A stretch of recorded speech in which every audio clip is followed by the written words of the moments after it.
Well, thanks everyone for joining part two of our Boost Club Strengthening Workshop for Membership Mondays in May. Good to see so many returning faces.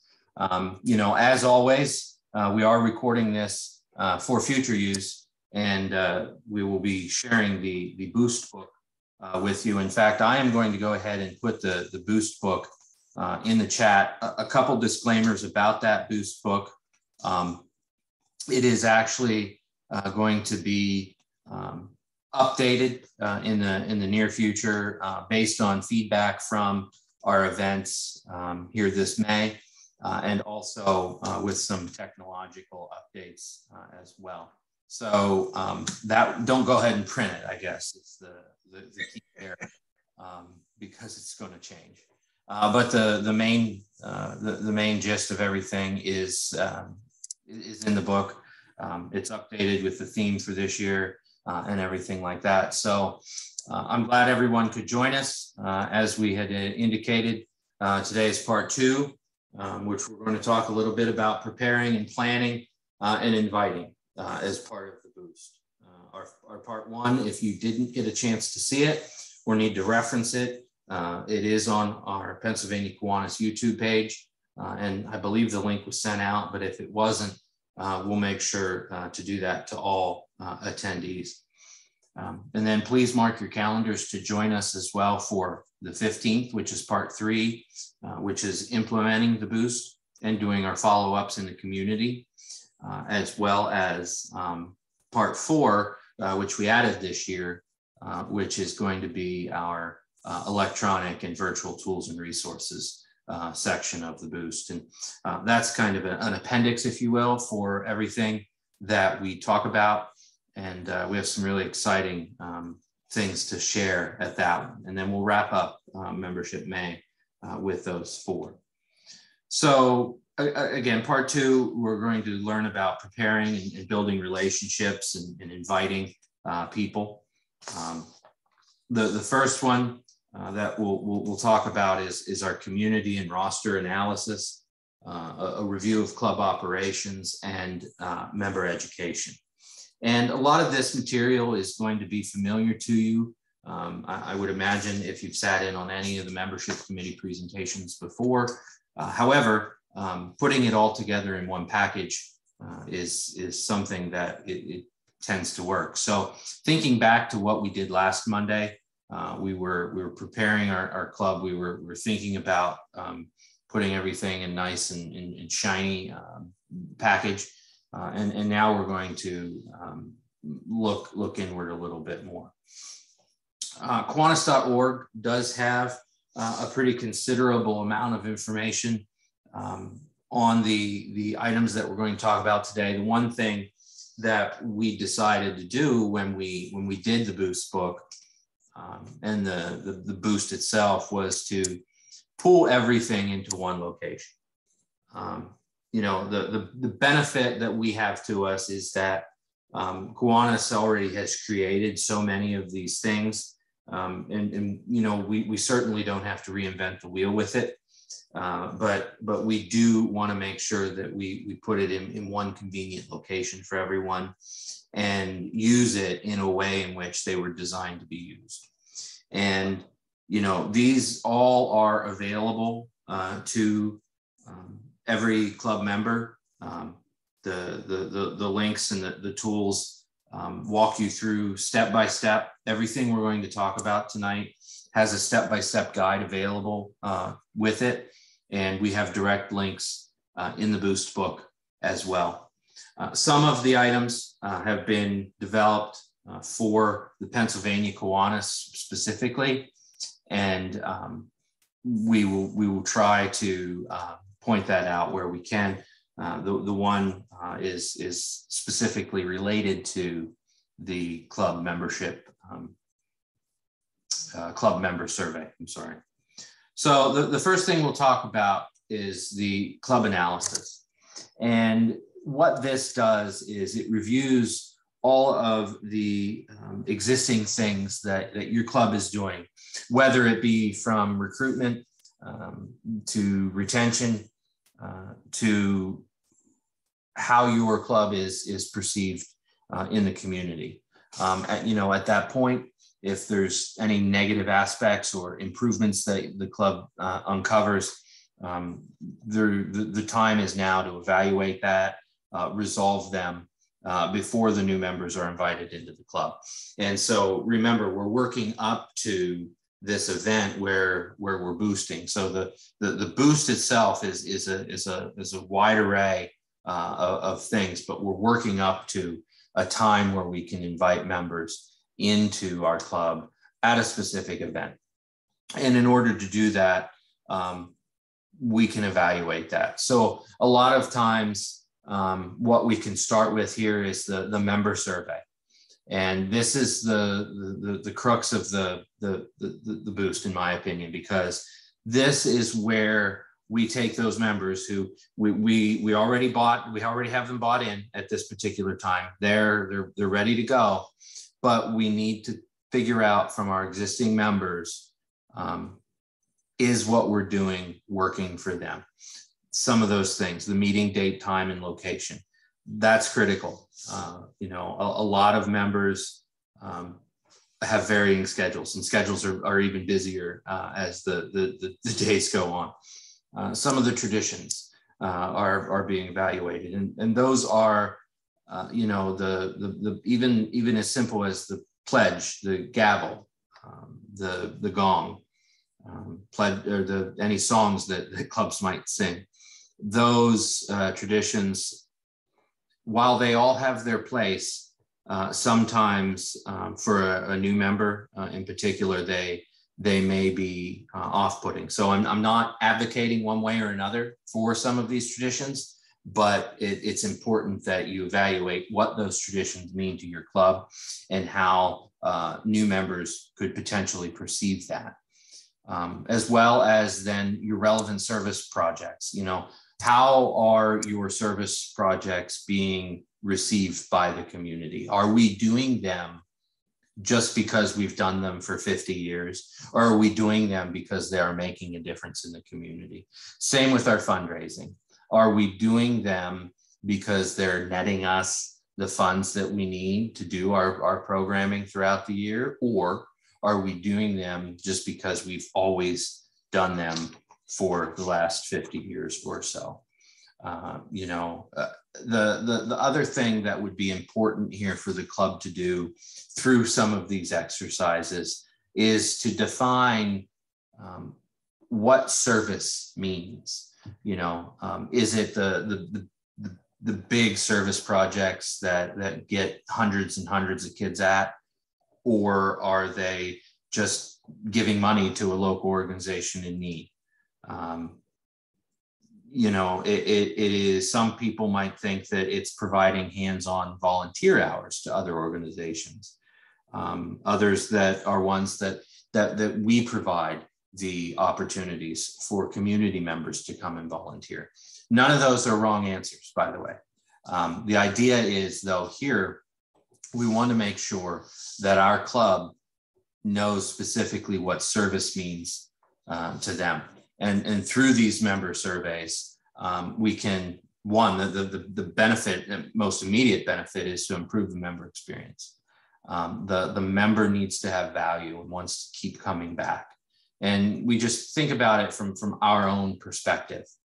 Anytime you have an experience outside of Kiwanis, not necessarily in Kiwanis or anything like that, but outside of Kiwanis, anytime you have an experience that is subpar, we tend to get turned off by it a little bit. And maybe it's a restaurant that we like to go to, but we had a bad experience. And so maybe we either stop going to the restaurant altogether, or we go back to it less frequently.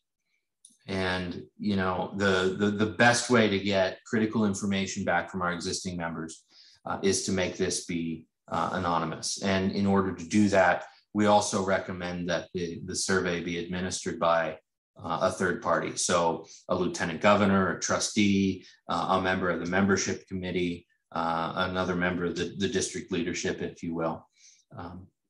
What we can do is set up time to be administering it, whether it be paper copies or whether it be online, and then we can collect those responses and put it back in a report and present that.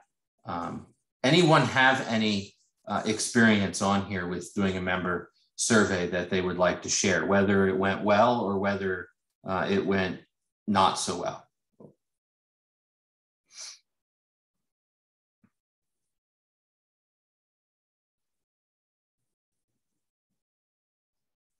I can share about one I administered.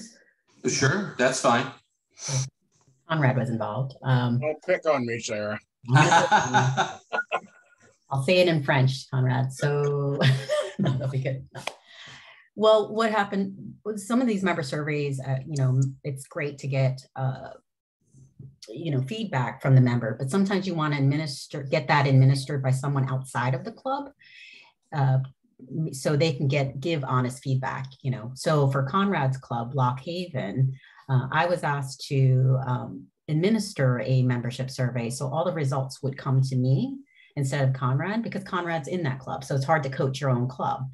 So I would, at least, if you are interested in doing that, look to your lieutenant governors or trustees to help administer that for your club. That's would be a good way to do it.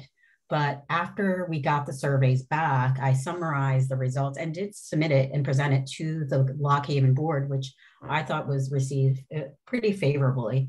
And since then, one of the issues was around just doing hands-on service, and they are at least having that conversation to do that. And Conrad could speak if they executed some, but I know change is not gonna happen overnight, but at least the survey started a conversation, at least. Would you agree, Conrad? Definitely, and one of the things that I'd like to add is we have increased our service to the community and various things. We have a service. I originally started some of this on my own with the daycare that I'm associated with, just reading to the kids, like 4 different classrooms once a month. And it took a little while, but they bought into it. And I have some folks that really are interested in doing that. In fact, I just had a conversation with a fellow today because we had an opening at the end of this month. And he says, well, what's open? I said, well, if you want, you can have mine. I filled in for somebody last week that was sick. We also work with the only elementary school in Lock Haven anymore, which is Robb Elementary. They had an ag lab, which is something through the Department of Agriculture in the state, and our members volunteered to assist with that.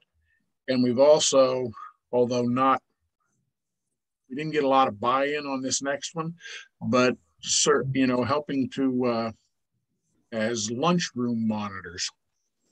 So I did it, back in the beginning of April, and it's service. It's helping out, and it helps. Only with the younger kids, like the K-2, I think is what we were doing. So yeah. Well, and then we have our traditional service that we've done, with the litter pickup and stuff like that, which we've been doing for eons. And, we have the same core group that basically participates in that. Well, thank you for sharing that. I think what's critical there is that, and even when you decided to go out and do some of this on your own, other people would see your example and, right. Follow through with some of that. So it obviously won't all happen overnight, but I always like to refer to some of these things that we find out from our surveys as the field of dreams analogy, that, if you build it, they will come. And if we go out and serve, other people will follow because they see you setting an example. So thank you for sharing that. We also, the next one that I want to talk about is probably one of my favorite ones, actually, and this is the community analysis. We left this slide in there that in particular, reassessing each year, but it's important now more than ever that we need to reassess what it is that our clubs are doing in our community, because the community's needs have changed immensely over the last 2 years. the first step with this is to create a contact list.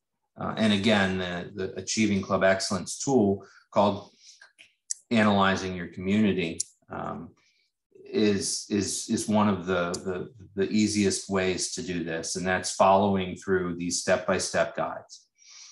Step 2, identify the Kiwanis team. Usually, as we talked about in the last one, the membership committee. And then step 3 is to schedule and conduct interviews. And this guide walks you through some of the pertinent questions to ask. At the end of that particular interview with these membership or with these community members, don't be shy and invite them to your meeting. Invite them to participate as a guest speaker if you have them. It's less salesy that way. And it doesn't necessarily give them a reason to commit, but what it does is it starts that process of using them as a community partner or community resource. Another part, whoops, I'm sorry. Another part, and I apologize for the way that this image is on here. I thought I had it set up to come in first. The next part is using another tool called Finding the Purpose. And that's where we get into some strategic plans. And we have our own document in Pennsylvania that if any club is looking to have this completed, excuse me, or looking to complete it themselves, we do have this available that any one of us can work with you or your lieutenant governor or your trustee to be able to do this. And it identifies strengths and weaknesses, opportunities and threats that are facing your club right now, but it will help you walk through identifying some short-term goals.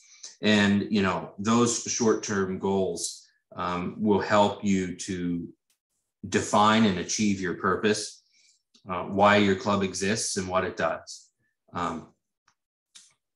We ask each club that participates in this to consider a 30, 60, 90-day goal. At that point, this would, help guide your members and your club leaders towards some certain decisions about leadership, service, and fundraising. But it also helps us provide some clarity to these organizations that we may meet with or those that we need to follow back up with. How the club specifically is going to define their purpose in the community is going to be dependent largely on some very specific things within the club. That's going to be the community needs. It's different for each Kiwanis club. It's going to be dependent on the available resources that the club and the community have, and the local partnerships that either you have already or that you're planning on working on. Like I said, to help streamline this, there is one available through the ACE book, but we developed one here in Pennsylvania, excuse me, specific to strategic planning. And we will walk through this process with you as far as the strengths, the weaknesses, the opportunities, the threats. And as you can see on the left side of the screen here, this particular fictional club, if you will, I'll point out the weaknesses and the threats is membership engagement, Kiwanis branding, burnout of board members, and that there's similar community organizations that may do similar projects. Those are all things that we've all heard, I'm sure, whether it be from our members, whether it be from some of our clubs, depending on our role here. But we also then will work with identifying, building on those strengths, but also looking to see how we can address some of these weaknesses and threats and turn them into opportunities. Take a minute here to look at the goals and notice that they're very specific, and we will help guide through this process. Start to develop stronger relationships here, develop improved internet presence for branding. And each one of these goals works with addressing these weaknesses, threats, and implementing some of these opportunities. I'm sorry, I'm getting ready to sneeze here and I'm trying to suppress that a little bit. But then what we do here at the end is we put an action plan together that with some recommendations that have some pretty clear-cut follow-ups. And then whoever's working with you, whether it be your lieutenant governor, your trustee, the membership committee, or another district leader, will help work with you on checking in. Okay, so this particular goal is due 8/31. So maybe, at the beginning of August, given the date of this was 7/14, at the beginning of August, 15 days into it, 30 days remaining, how are we doing towards goal number 2? All of these things are important to do, and it involves a level of commitment between your club leaders and the district leaders that are helping. But I would encourage everyone to really consider this, because it's a valuable exercise to go through. It will teach you a lot about what your Kiwanis Club really can do and the potential that you have in the community. Another thing that we need to do as part of this preparation phase is the roster analysis. And, that's making sure that we have diversity in all sorts of ways to being a successful club.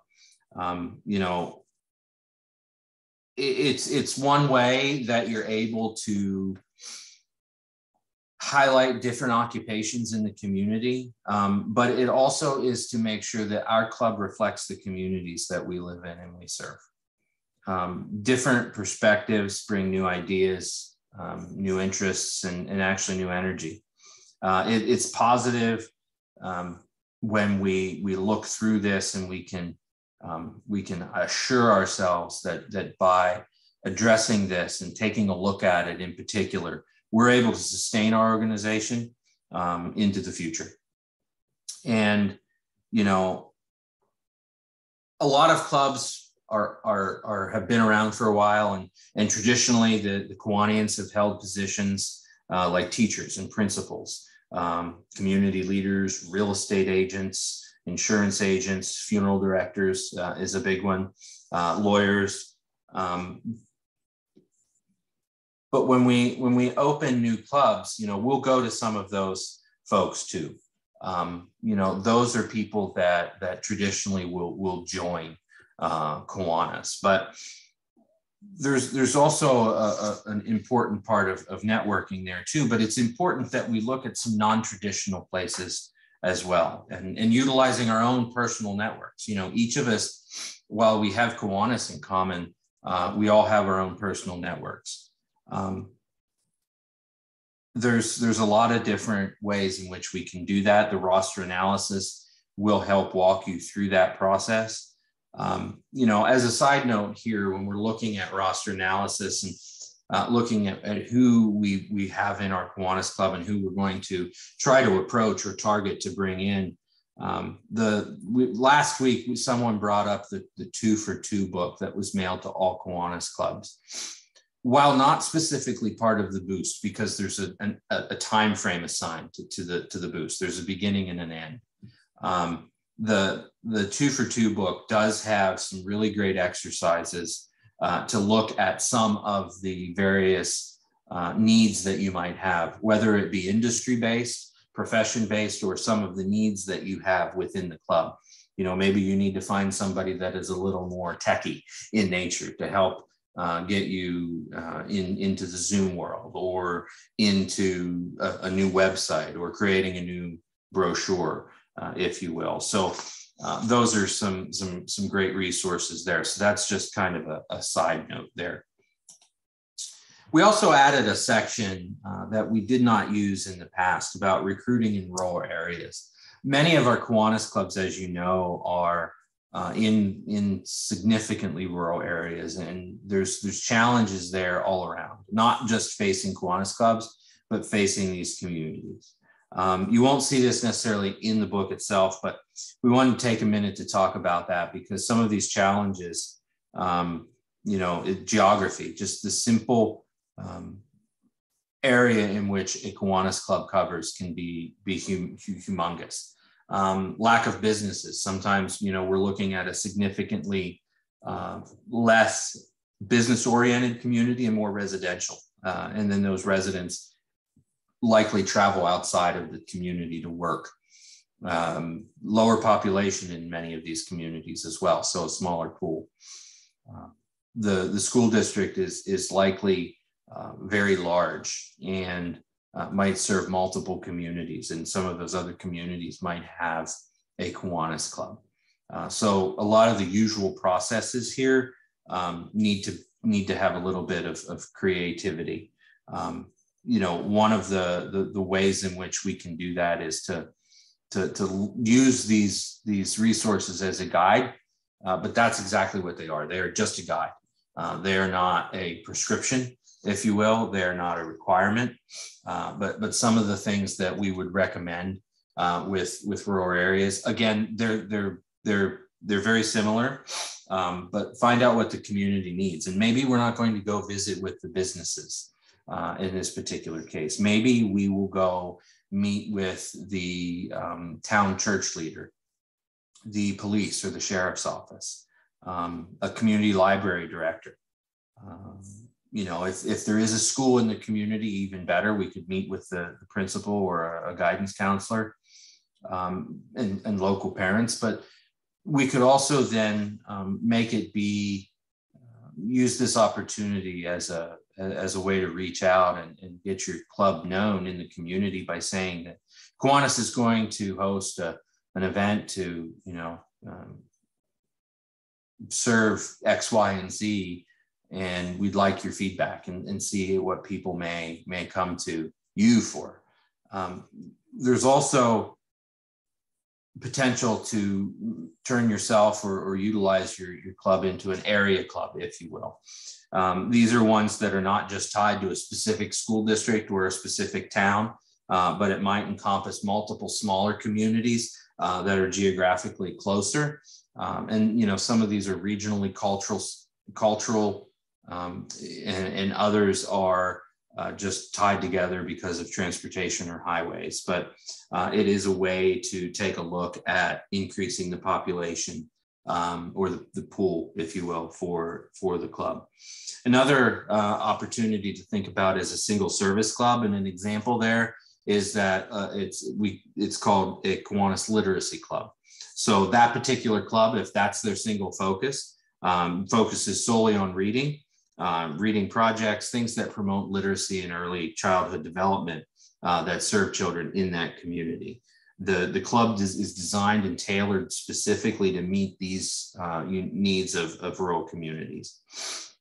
And then there's also the opportunity for a club satellite. And what that is it's a core group of people that want to serve in that particular community, but maybe we don't have 15. And so the goal there is to have a satellite of a close by club. And it's really a great way to reach out into that community and build relationships. Eventually, perhaps you could start a club, but other times it just stays as a satellite to be able to serve more hands-on service, and it's treated as a committee of the as a whole. So we have 10 participants here. So I'm going to do some breakout sessions and we'll discuss two scenarios. In this particular case, we're going to do 2 rooms. We're going to have room 1, and I'll share this now. Room 1, we're going to talk about age. We're going to shift gears a little bit. In room 1, the median club age is 70. How do we attract and invite a 30-year-old into our club? And so in room 2, the median age is 30. How do you invite someone that is over 50 into your club? So I know that we just kind of shifted gears here on you, but this is part of the diversity roster analysis conversation, if you will. Think about some of the characteristics of someone that is 30 or below versus some of the characteristics of someone who is 50 and above. And those are arbitrary numbers, so feel free to have some leeway with that, if you will. I'm going to stop the PowerPoint here. and bring us back together here. And I'm going to assign us all to these breakout rooms. And then I'll pop in if you have questions. So it's 7:37. We're going to take just about 5 minutes here on each one of those to do so. 1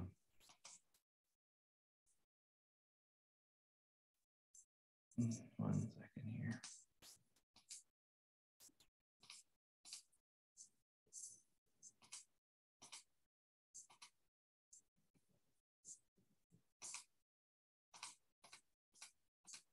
Okay, I'll do that and we will see back in about 5 minutes. I'll call you back. Sarah, this should take them right to the breakout room, right? Yeah, did you open? You have to open. When I hit open, it should take everybody there, right? You should be. Should. Okay, here we go.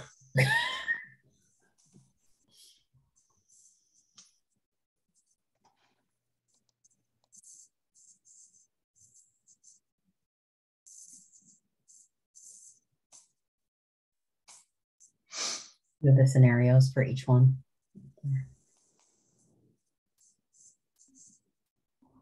There we go. Yeah, I'm going to pop in and just remind them. Okay.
Well, room 2's back.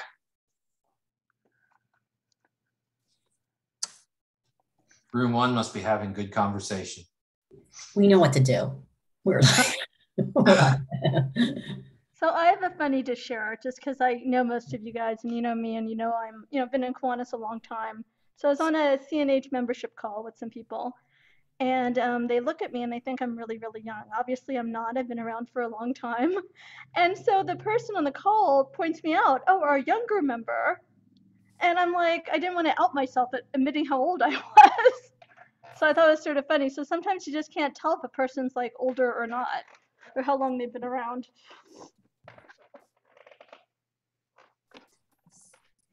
Okay, it looks like we're all back. Does anybody have any anything they'd like to share? Any thoughts that from their breakout rooms? Breakout 1, what did you determine was maybe the best scenario here?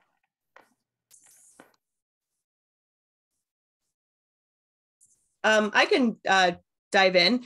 Sure, go ahead. We could have continued to talk for at least another 10 minutes. We were having really good conversations, but the two highlights that we were talking about, one is just social media presence and how, the old millennial generation, they want to be able to stealthily see everything you're doing online. They're not going to pick up the phone and necessarily call or invite themselves to a meeting. They're really going to kind of case you out and see what it is that you are doing in your community, and if it aligns with their personal goals and the types of service that they want to get involved in. And then Karen shared a really cool idea about following, I think it was Key Club, right? Key Club members into college, and then upon graduation, reaching out and congratulating them and inviting them, if they're staying within the community, to get involved in Kiwanis or to participate in Kiwanis wherever they may go to, which I think is a really cool, kind of cradle to grave, if you will, to catch them when they're in Key Club and kind of continue that relationship with them, because even if they don't, it's still nice that they know that there's that strong bond. And,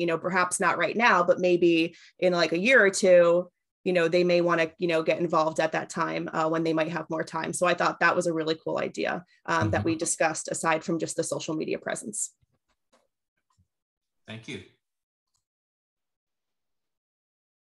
How about room 2?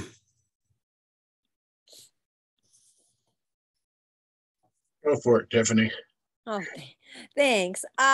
So ours was how to bring in members that are in a average of a 30-year-old club and that are a little older, like 50-ish. So we just said that, there's a lot of good opportunities for older members to join. It doesn't really matter what kind of a club that they're going to join. They have a lot of experience, professional and in their personal lives, to bring to the club that maybe the younger members don't see a lot of things. Marissa said that, if you have sponsored leadership programs, you need to have someone to go to, meetings and different things where maybe a 30-year-old is working a 9-to-5 job. So a person who's closer to retirement, that might be a good fit for them to be able to go to the meetings and to see what's going on, to be able to be that liaison for the club and the SLP clubs. And we just said that, there's a lot of different things out there that all ages can do for a Kiwanis club, and they could bring those activities to the club to bring it to everybody's attention, not just, older people. So there's a lot of different things that they could bring to and make it their own club as well. How did I do there? Very good point. Yeah. And it's these scenarios that you presented, I think it's a lot easier maybe for a 30-year-old average club to recruit an older member than it might be for an older average age club to recruit a younger member. So I thought like room 2, we had it a little bit easier. I think a lot of clubs, and I mean, we all know that the age of most clubs is pretty old, and a lot of clubs are struggling to bring in younger members. And it's just hard for them to relate to the younger generation. And even for myself, I'm like middle age, I guess, but I have trouble sometimes keeping up with, social media and the way that things are done now in the younger generation. So it's sort of a struggle. Well, and also the important thing to keep in mind with this, and the point that we were trying to drive home, is that the term younger member is relative, and while we need to have diversity of ages in our clubs, because as everyone has so eloquently shared from their breakout rooms, it makes the club stronger. whether it's room 1 or room 2 here, the ideas that you brought forward were things that would make the club stronger. And when the club is stronger, the service program is stronger. And when the service program is stronger, the better community service product that we have. But something to keep in mind that right now, and this was shared at the first one too, but I'll just do that now, is the average age of a new member right now is about 46 years old, 46 to 55. So that's something interesting. It's a tidbit, take it for what it's worth, but all very good conversations here. And thank you for that. And I'm glad to hear that it could have gone for a lot longer as well. Let me jump back in here to the PowerPoint. Oops, sorry about that.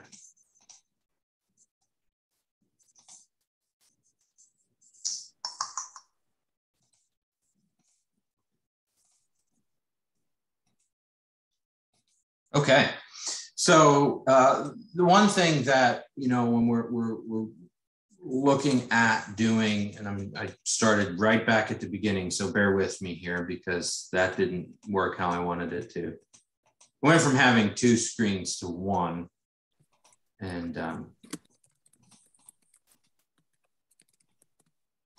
the one thing that every team should understand as we go through and we meet with, whether it's a 30-year-old or whether it's a 70-year-old, the teams that are out there should understand all of the facts about the club, and that includes the due structure. But what is your club known for? What is it that is that hook into the community that will get there? The due structure, obviously, everybody should know how much is it going to cost to join your club right now, not at the beginning of the year, but right now. And, is the individual or the folks going out there familiar with the Service Leadership Alumni Discount program that Kiwanis has? There's some Just the Facts brochures that we have links to. That is a 10,000-foot view of Kiwanis International, as same as with the corporate memberships. Please disregard the new member waiver at the bottom. I forgot to take that out. That is from 2020. They did not do that this year. But the one thing that I would recommend, though, also is that each club do their own version of a brochure so that you can give a stack of brochures to any member that's going out there to recruit someone, and that that they have the same set of talking points available to them. These are things that we have access to. You could do one on the Kiwanis website, or you could use, thinking back to some of our previous conversations before about getting a techie into the club. Perhaps there's a techie out there that would be willing to help create a club brochure using one of the programs that are out there. They're very easy. So once you have that education, then you go and you do a recruitment. And one of the ways we practice for recruitment is to practice doing a 1-minute speech. And that's not the speech that you have to use every time, but it works on the fly. Because if you have the opportunity to go out and just meet up with someone and say, hey, why don't you join Kiwanis? Well, what's Kiwanis? That's the first question they're going to ask you. If they don't ask what's Kiwanis, they're going to say to you, I've heard of Kiwanis, but I don't know what they do. And so it's something that we have that's helpful in getting through that. So we're not going to necessarily go into this particular breakout session to practice the 1-minute speeches just because of time. I would have liked us to, but we had some good conversation earlier. So think about and doing this on your own. And this, I think, would be a very good takeaway from today. I know we crammed a lot of information into 1 hour, but your 1-minute speech should at least include 3 different topics. Why your club? Pick the service project that makes you the proudest of your club, that you're the proudest of in your club, and what's its community impact. You don't need to list everything, just an example, something to get them into the hook, because then you can set up a follow-up. and then how you make that impact in the community. You know, I wouldn't just, it's not recommended that you just kind of reiterate the Kiwanis mission statement. It's vague. It's good, but it's vague. And you want to get something tangible and local that these folks can use. And so we'll skip that. I talked about dues. The Pennsylvania Kiwanis does offer some assistance for dues if it's needed. We put this into play 2 years ago at the beginning of the pandemic, and there's an application form available. And the idea, you know, is to help members that may not be able to financially afford dues. And that is different, again, for each club in particular, depending on your amount, depending on what your dues go for, and things like that. So we wanted to make sure that everybody was aware there. But at the end of the second session, we asked this of you last time, for those of you who are on, and for those of you who are reviewing this when you have it on recording. What can you commit to today to grow your club, to boost your club, to set your goals and your action plans, and build a better community? Again, I hope you don't get overwhelmed by the amount of information that we cram into this, because there's a lot. And one thing I will caution you with is trying to do it all at once. This doesn't have to all happen within a week's time. You know, this can happen at your pace. This can happen at the pace in which your club decides it works best. You know, even if you choose to do just one or two of some of these exercises over the course of the next quarter, you're already better than you were before you started doing those exercises.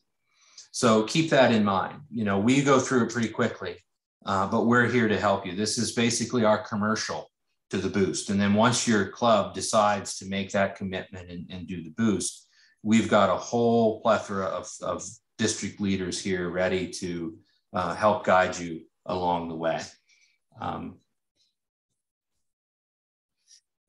Basically today we talked about building a brand,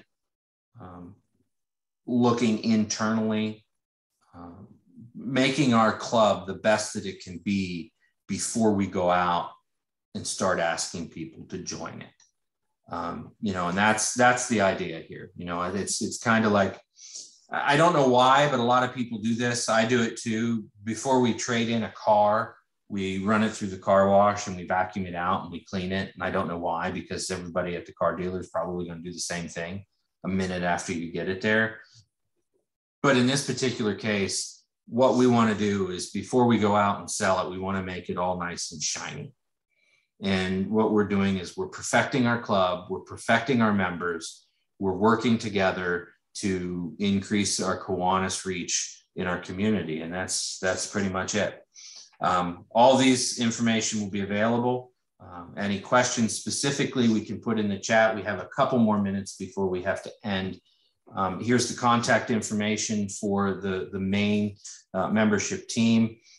Each region has its own membership coordinator, and that's available on pakiwanis.org to find out who your regional coordinator is. Each region has its own. And so if you just send me an email, I'm happy to put you in contact with that particular membership coordinator as well. So I'll stop talking because I only have 2 minutes left. Any questions?